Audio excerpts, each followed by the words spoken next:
Hey, what's up guys? Today I'll show you a science fiction action film, Cosmic Sin. Spoiler ahead, watch out and take care. In the year 2524, the technology is so advanced that humans are able to set up colonies on planets like Mars and Ellora. For years humans have been collecting resources on those planets. But there hasn't been any alien encounters. On the desolate alien planet, two scientists are going to play a hormone game during a break.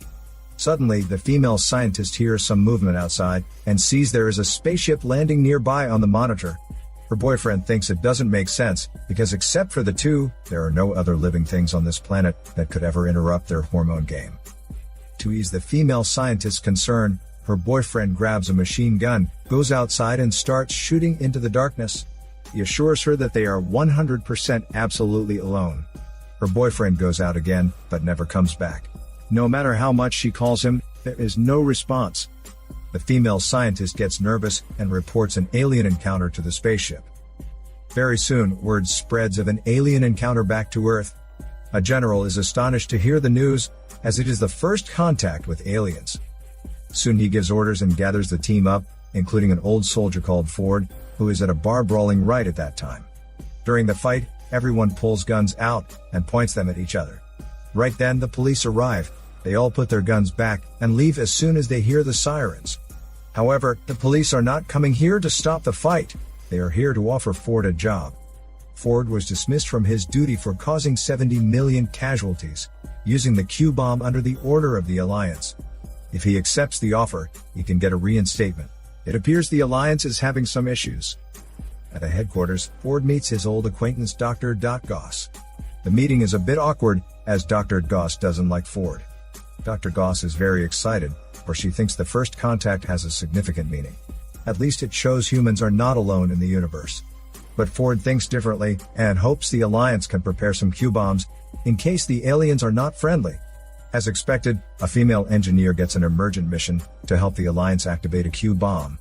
In the meantime, the human survivors on planet Ellora have returned to Earth in a spaceship. Dr. Goss has them sterilized as soon as they get off the ship. However, before they are quarantined, they start to change. They are all infected by parasitic aliens. These infected survivors attack the security guards and infect them too. The aliens are hostile, but Dr. Goss urges the security guards not to shoot, and then leaves there quickly under the protection of the security guards. One of the security guards can't help himself, and shoots at one infected survivor's body. To their surprise, the bullet doesn't hurt the survivor at all. The security guards shoot again. This time the survivor is shot in the head and dies. They realize that the infected survivors need their brains intact to function. All the people evacuate immediately, and seal off the area with the infected people inside. The alarm in the base alerts Ford and other people at the headquarters. The infected survivors kill a security guard in front of Dr. Goss, but she still wishes to negotiate peacefully with the aliens. She is fascinated by them, and want to admire the masterpiece of God. A security guard shoots the infected survivor, seeing she has a gun in her hand. It turns out the infected survivors controlled by the alien parasites have a strong learning capability, so they learn quickly how to shoot and fire back. There comes a fierce exchange of fire between the infected survivors and the security guards. Not long after, the general comes and joins the fight. However, the situation goes worse and runs out of control. More and more people get infected. The general helps the wounded, and encourages them to continue to fight. A girl is killed in front of the general, which enrages him. Before the infected survivors rush out of the gate, Ford backs up with a rocket launcher, and helps the group win the fight. After the fight, they have a meeting about how to deal with the hostile aliens. Dr. Goss insists it is possible to coexist peacefully with the aliens. Others don't agree with her. They think the aliens might attack Earth. The general believes that what happened to the base was an attack against humanity. Therefore, he dismisses the doctor, and decides to strike first. Soon word comes from the front line, that there are more alien spaceships gathering on Ellora, and that an alien spaceship was shot down in a battle. The group hold an emergent meeting to discuss their next move. If they can find the wreckage, they might be able to track the radiation back to the aliens' homeworld. Then, they can wipe them out with a Q-bomb. However, an engineer spots out a problem. When the aliens arrived on Earth, they must have sent Earth's coordinates back to their home planet, meaning that the location of Earth has been exposed. The aliens could launch an attack at any time. Also, a Q-bomb is powerful, but very unstable. If used in the wrong way, it could have devastating consequences and open a black hole. Later, the general decides to bring a team to the front line. When everyone is suited up, they travel to the front line via a quantum jump gate, which can transfer them to the destination in a flash. After arriving, a space battle between the humans and the aliens is being waged. The human forces appear to be losing, and the aliens gain the upper hand. Fortunately, the group managed to pass safely through heavy gunfires. But Ford gets separated from the others because there is too much wreckage in his way, and the general gets hit by a piece of wreckage and drifts away. Soldier Mustache is with the engineer and Soldier Handsome, while Ford and the general are offline. They don't know if they are alive or not. Soldier Mustache asks the engineer to check if Q-Bomb is alright. Luckily, Q-Bomb is fine. Not long after they arrive at the planet, they are ambushed by the aliens, which are all the infected humans being controlled. Soldier Mustache gets shot and is seriously injured. There are too many aliens, and they can't hold out any longer. At the critical moment, another human squad comes for their rescue. They are survivors on planet Ellora. Once humans are infected by the alien, they can't talk, so it's easy to verify if they are allies or not. With the help of the army led by Yellow Hair, they defeat the aliens. Soldier Handsome tells Yellow Hair their plan. Hearing they are looking for the wreckage of the alien ship, Yellow Hair expresses a willingness to help them. Soldier Mustache is transferred to the orbital cannon to get medical treatment, while Soldier Handsome goes to find the wreckage with Yellow Hair.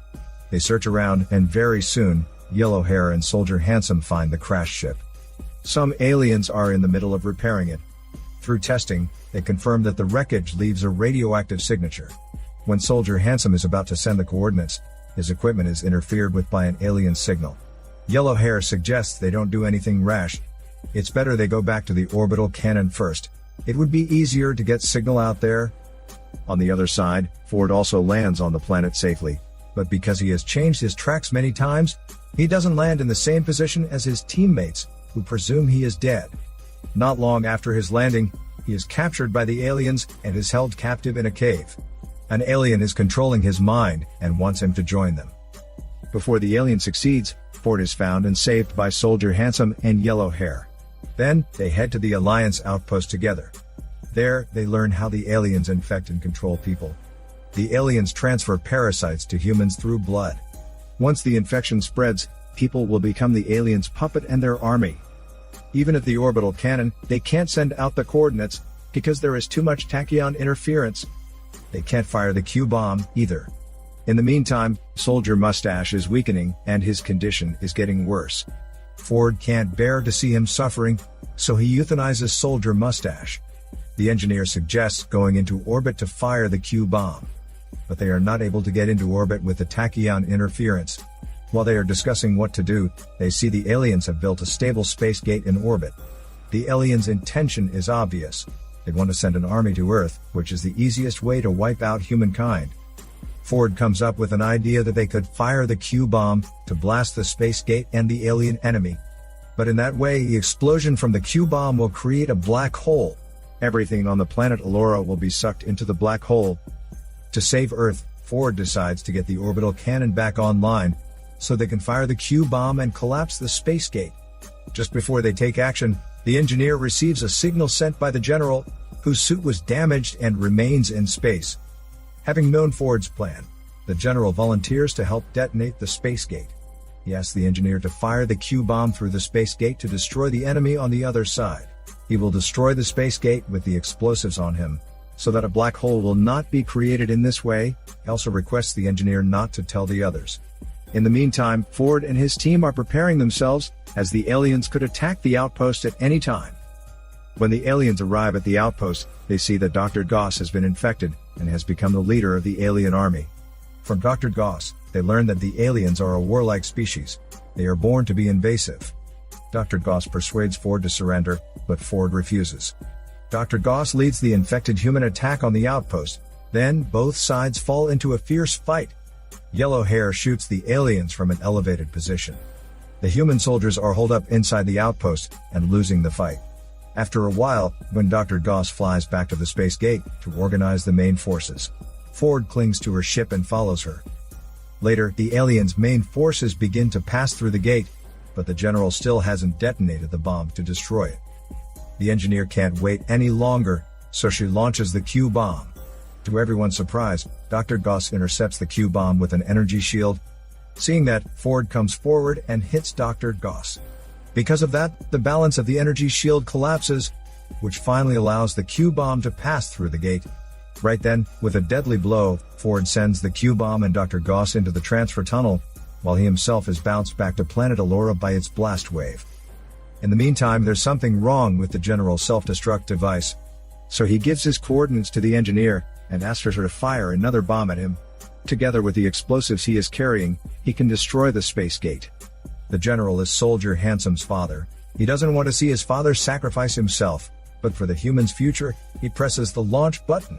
With the massive explosion, the space gate collapses, sealing the entire alien army in. The war between humans and the aliens ends, and Earth is saved once again. This is Daniel CC Movie Channel. Peace out.